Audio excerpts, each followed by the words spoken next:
Psycho. Est-ce que j'ai vraiment besoin de présenter ce film? Sorti en 1960 et réalisé par Alfred Hitchcock, que je n'ai pas besoin de présenter non plus, Psycho est maintenant considéré comme un des films les plus importants du cinéma d'horreur et même du cinéma tout court, que ce soit à cause de son histoire innovante, sa réalisation maîtrisée, sa musique iconique et son excellent acting. Le film est un classique incontournable pour les fans d'horreur et de cinéma, avec le scène de la douche qui est maintenant devenu mythique. Mais aujourd'hui, on va pas parler de ce film. Parce que si je vous disais que Psycho n'est pas un seul film, et si je vous disais qu'il n'y a pas une, pas deux, mais bel et bien 3 suites à Psycho, sans compter un spin-off et une série, ça vous en couche un coin, hein? Hein? Tu savais déjà? Bon. Quoi? J'ai oublié quelque chose? Je vois pas de quoi tu parles. Un remake? Qui serait assez fou pour faire ça? Puis en plus en répétant exactement les mêmes plans que l'original. T'es drôle toi, ça serait quand même assez incroyable si ça existe pour de vrai. Mais bref, je suis pas mal sûr qu'il y a beaucoup d'entre vous qui n'étaient même pas au courant de l'existence de ces suites, et je suis tenté de vous dire que c'est normal, parce que j'ai l'impression que le public a décidé de les effacer du cortex cinéphile pour, j'imagine, ne pas tâcher l'original. Et c'est donc pourquoi qu'aujourd'hui j'ai décidé de vous parler de ces films-là en vous donnant mon opinion personnelle sur chacun d'eux, parce que si je me mets à parler de l'original, j'aurais juste l'impression de régurgiter ce que les autres disent déjà sur le film et la vidéo serait juste pas intéressante. En passant, je vais pas parler du spin-off Bates Motel parce que je l'ai jamais vu et à ce que j'ai entendu c'est pas très bon, donc c'est vraiment pas une de mes priorités.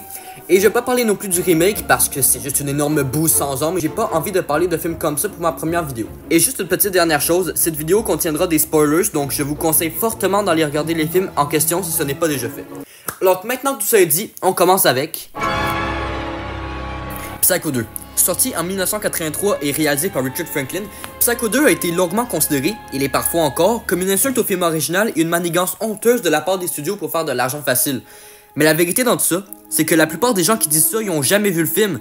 Mais en vrai, je peux totalement comprendre le fait d'avoir cette opinion-là. Après tout, le film est sorti 23 ans après l'original, il a été mis en chantier peu après la mort d'Alfred Hitchcock et pendant l'explosion des films slasher, et pour bien enfoncer les clous, l'auteur du livre Psycho, sur lequel le film d'Hitchcock est basé, va écrire une suite qui s'attire les studios d'Hollywood, qui sera bien évidemment ignorée par les studios. Donc tout ça laisse à penser que le film est mauvais. Mais la vérité, mes amis, c'est que Psycho 2 est une des meilleures suites de tous les temps.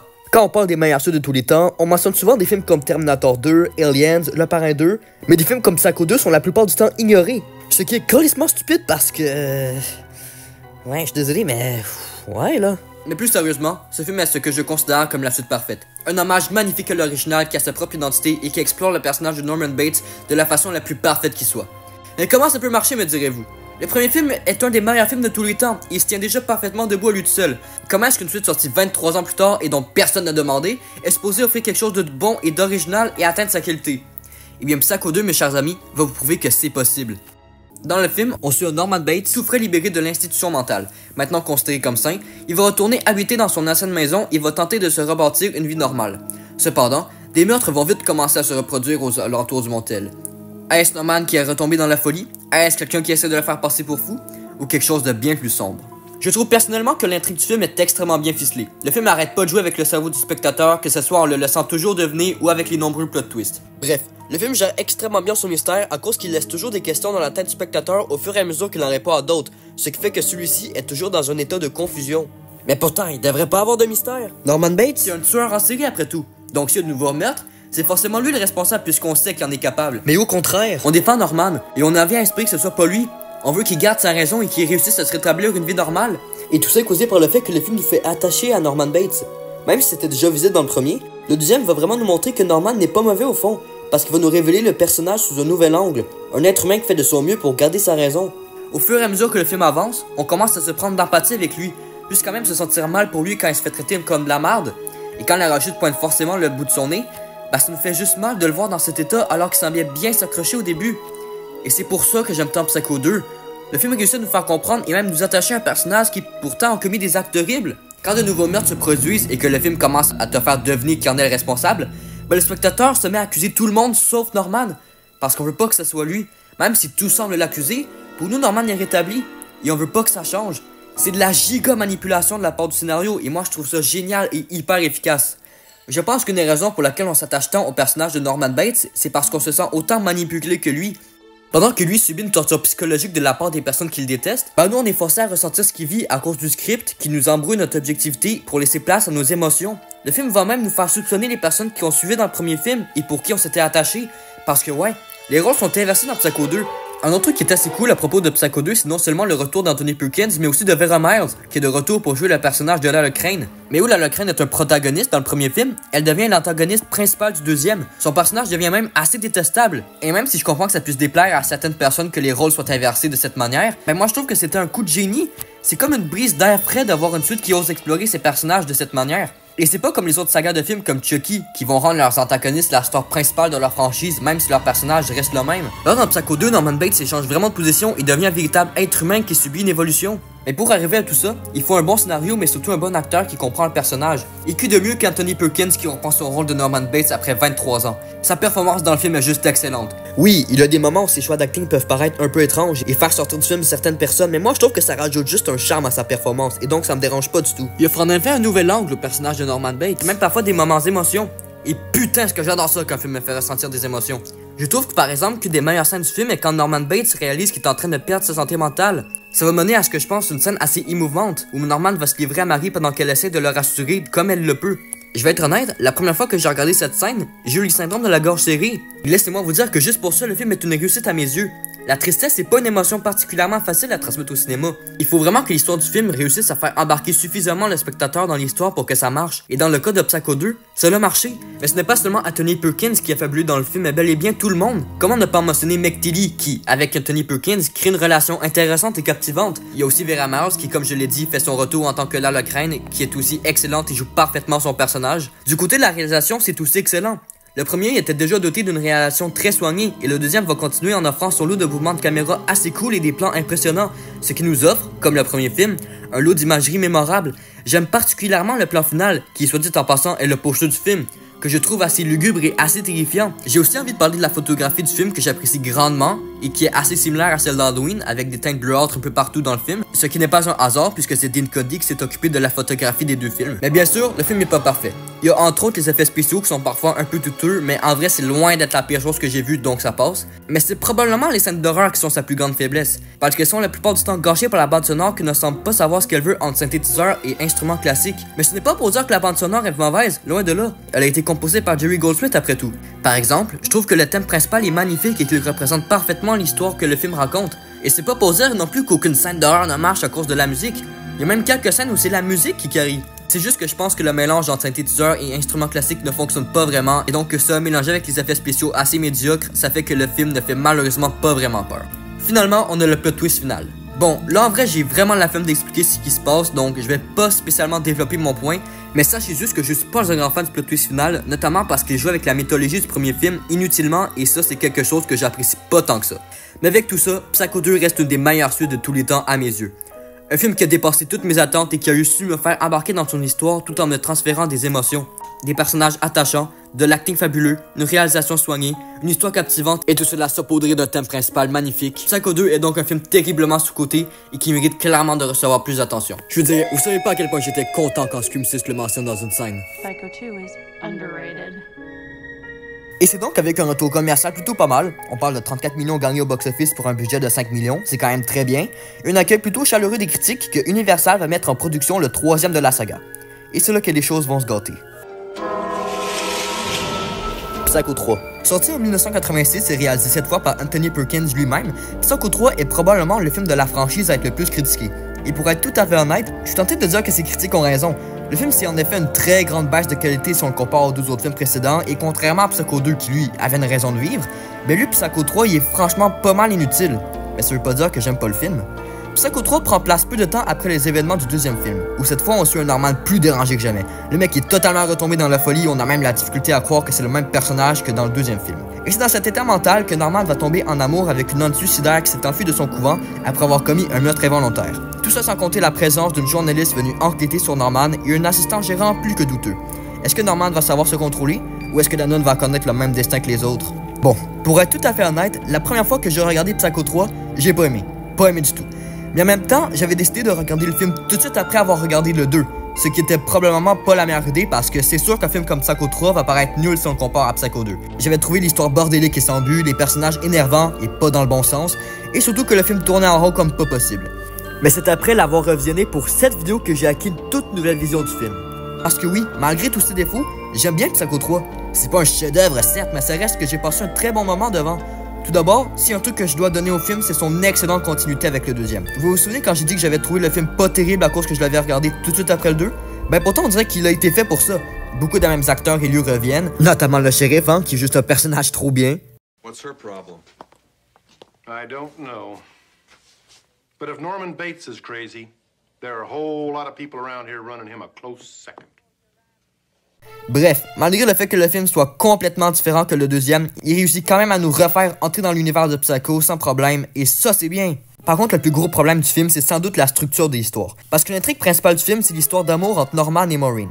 Et en vrai, je trouve que sur le papier, c'est une idée intéressante de voir comment ça se passerait si Norman réussirait à vivre une relation amoureuse pendant plus de 5 minutes. Certes, la façon dont cette histoire va finir est très prévisible, mais ça reste que ça m'embarque. Mais le problème, c'est que le personnage de Norman Bates, c'est complètement différent que dans le deuxième. Dans le troisième, c'est à peine s'il peut agir normalement. Le gars, il est complètement perdu, il n'y a aucun espoir qu'il retourne à la raison. Ce qui fait donc que c'est beaucoup plus difficile de se mettre de son bord. Une minute, t'es en train de l'encourager et d'espérer qu'il réussisse avec Maureen, mais la seconde après, tu te rappelles que tu ne fais la soirée d'avant. Ce qui fait que tu peux pas complètement embarquer dans l'histoire et ça, c'est un point en moins. J'ai vu aussi beaucoup de monde dire que le film c'est un remake caché de l'original et même si je vois pourquoi certaines personnes vont penser ça, ben moi je suis pas tellement d'accord. Oui, le film contient plein de références à l'original et la base de son histoire se rapproche beaucoup du premier film. Et pendant que je suis d'accord avec le dernier point, je trouve personnellement que les références sont pas du tout dérangeantes. Il y a aussi le fait que le film possède beaucoup d'intrigues secondaires, comme par exemple la journaliste qui enquête sur la disparition de Madame Spool, le personnage de Maureen qui a sa propre petite storyline, Norman qui essaie de cacher les meurtres.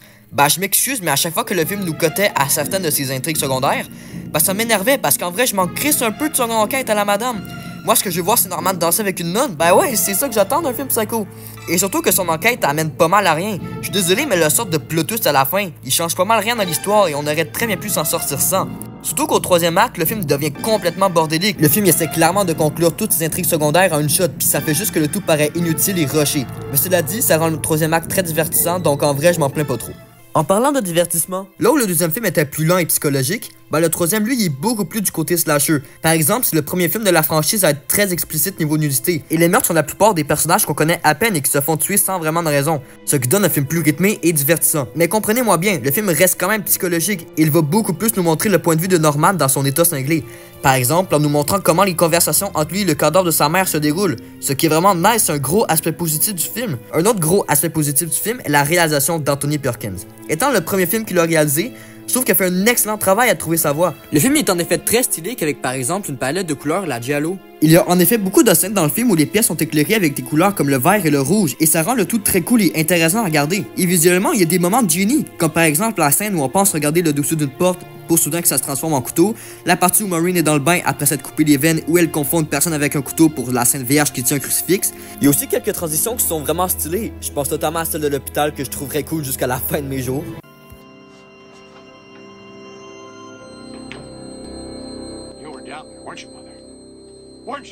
C'est juste plein d'idées créatives qui font que le film est mémorable visuellement et probablement le mieux réalisé de la série. Du côté de l'acting, Anthony Perkins fait logiquement son retour en tant que Norman Bates, et malgré le fait qu'il a été très bon dans Psycho 2, dans Psycho 3, lui, il est un peu moins. Vous vous souvenez quand j'ai dit qu'il y avait certains moments où les choix d'acting d'Anthony Perkins étaient un peu étranges dans le deuxième film? Et bah prenez ça et faites en sorte qu'il parle comme ça pendant tout le long du troisième film. There's more life along this road than there used to be, and good prices, good service, things will pick up. But if there'd only been someone looking out for us to help us understand, maybe we wouldn't do some of the sad, awful things we do. Ça donne donc une performance assez étrange, ce qui en soi fit avec le personnage, mais il y a juste des fois où c'est juste dérangeant. Mais en vrai, au fur et à mesure que le film avance, on s'habitue à tout ça et sa performance offre quand même quelques moments bons et même drôles. Whose interest? Please get out. There's nothing here. I haven't done anything. And there's nothing to worry about, Norman. Et en parlant de drôle, bah c'est à mon deuxième visionnage que j'ai remarqué que le film est une sorte de comédie noire par moment, avec des scènes et des phrases qui étaient clairement destinées à la comédie. Beaucoup de cet aspect comédie nous est apporté par le personnage de Duke, qui, je suis d'accord, est franchement inutile, mais le film ne serait clairement pas le même sans lui. Oui, le personnage c'est une grosse merde, oui je sais, mais l'acteur Jeff Ferry l'interprète avec tellement d'enthousiasme qu'il en devient drôle. Stupid bitch! You could have been coming instead of going. Et c'est surtout ce personnage qui est responsable des scènes les plus what the fuck du film. Juste la scène entre lui et Norman dans la chambre mérite une vidéo tout entière, je vous jure. Mais même avec tout ça, le film reste tout clairement de l'horreur, ne vous trompez pas. Et c'est probablement lui, avec le premier film bien sûr, qui détient les moments les plus effrayants de la franchise. Et tout cela est complimenté d'une excellente bande sonore composée par Carter Burwell, dont le thème principal fait partie de mes préférés, tout film confondu. Ouais, rien que ça. Et au contraire des scènes d'horreur de Psycho 2 qui étaient parfois gâchées par la musique, là dans Psycho 3, c'est carrément la musique qui rend certaines scènes plus épeurantes qu'elles ne le devraient.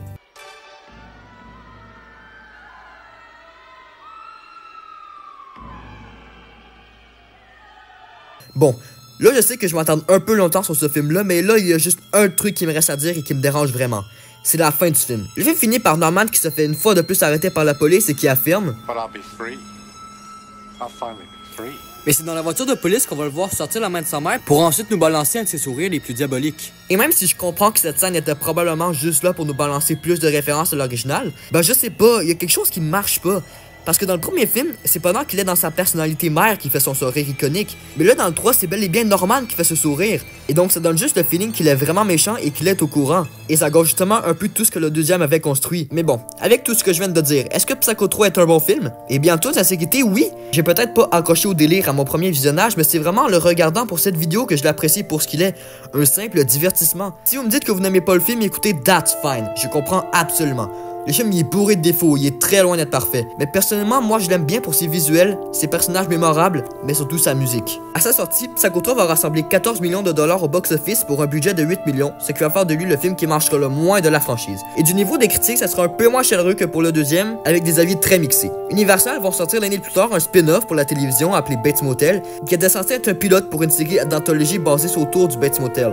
Celui-ci va flop et l'idée sera scrappée pour laisser place en 1990 au dernier chapitre de la franchise Psycho.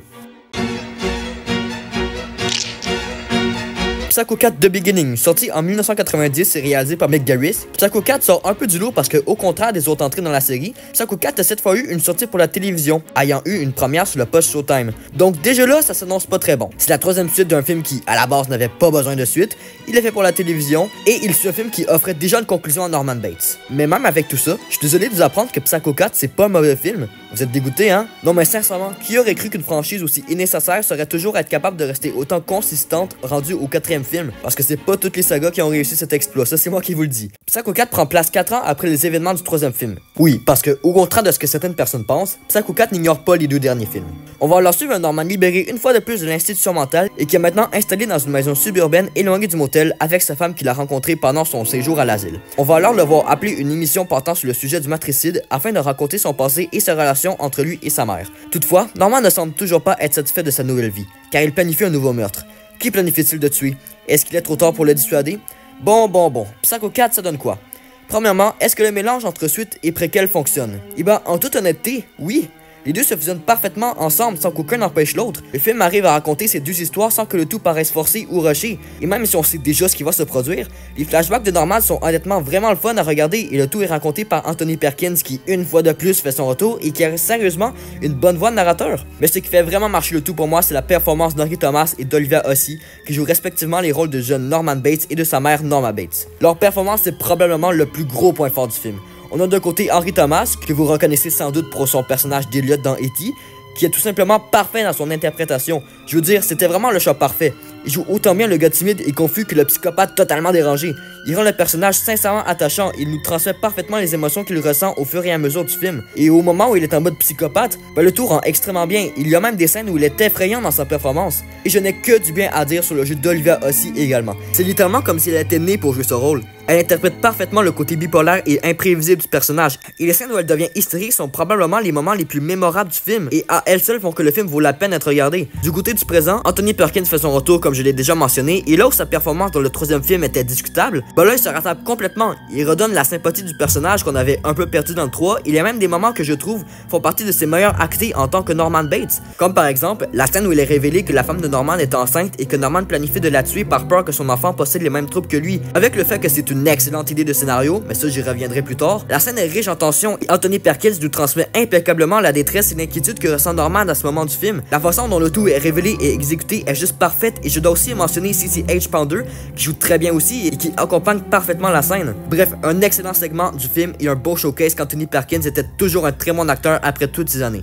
Mais pour un peu parler du scénario du film, qui est d'ailleurs écrit par Joseph Stefano, le même type qui a écrit l'original, je trouve que l'idée de Norman qui a peur de donner naissance à un autre monstre est peut-être bien trouvée et que c'est un bon conflit à donner au personnage, après quand même 4 films où on le suit. Et ça donne donc à la fin une scène assez puissante où la femme de Norman donne un speech désespéré pour essayer de le convaincre de donner au bébé une chance. Je trouve encore une fois que c'est une des meilleures scènes du film, qui est grandement aidée une fois de plus par la performance des deux acteurs, notamment Donna Mitchell, qui même si son personnage reste très secondaire pendant tout le long du film, rend le personnage mémorable. Bref, le jeu des acteurs est clairement la plus grosse force du film, mais ce n'est pas pour dire que le film est parfait. Je pourrais commencer par les nombreuses incohérences présentes un peu partout.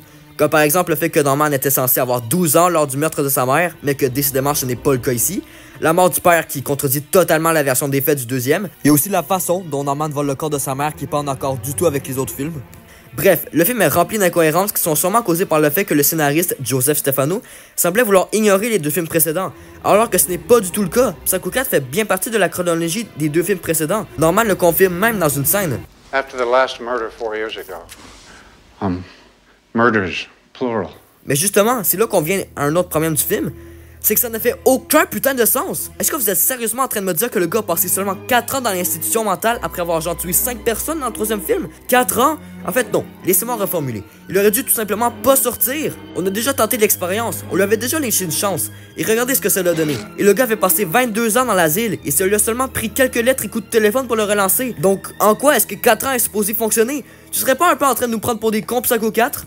Hop la fin là, la supposée good ending pour Norman. Excusez-moi là, mais j'ai vraiment de la difficulté à croire que sa femme s'en remette autant facilement que Norman essaie de la tuer. Genre ok, j'aime bien la note sur laquelle le film finit et la conclusion qu'il donne à Norman, mais c'est vrai que c'est vraiment pas assez crédible pour moi et ça m'empêche d'adhérer complètement. Maintenant, on en vient à parler de la réalisation du film. Et là où les 3 premiers films étaient assez mémorables en termes de réalisation, moi je trouve que celle du 4e est beaucoup plus bancale et elle est définitivement moins extravagante que les autres. Mais il y a tout de même des moments sympas, notamment les transitions entre le présent et le passé qui sont parfois bien pensées et qui sont en partie responsables du fait que le mélange entre les deux fonctionne si bien. J'apprécie aussi le fait que plusieurs scènes se déroulant dans le passé sont filmées du point de vue de Norman. Ça aide vraiment à placer le spectateur dans ses chaussures et donc on ressent beaucoup plus les émotions que le personnage ressent. Et donc juste l'effet de ces scènes en général est dupliqué. Écoutez couleur, le film se rapproche encore un peu du giallo, avec notamment la scène du 2e meurtre où une partie de la scène est illuminée avec les lumières rouges de l'auto. Côté musique, j'ai pas mal rien à dire non plus parce que au contraire des 2 premières suites qui avaient droit à des bandes sonores différentes, Psycho 4 va la plupart du temps simplement réutiliser la musique présente dans le premier film.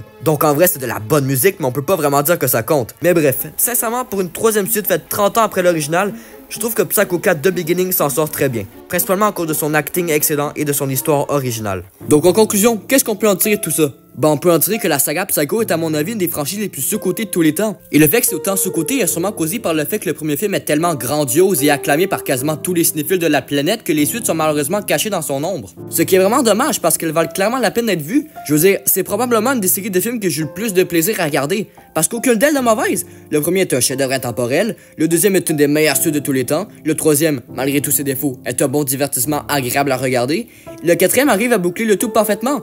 Donc je vous en supplie, redonnez à ces films une chance.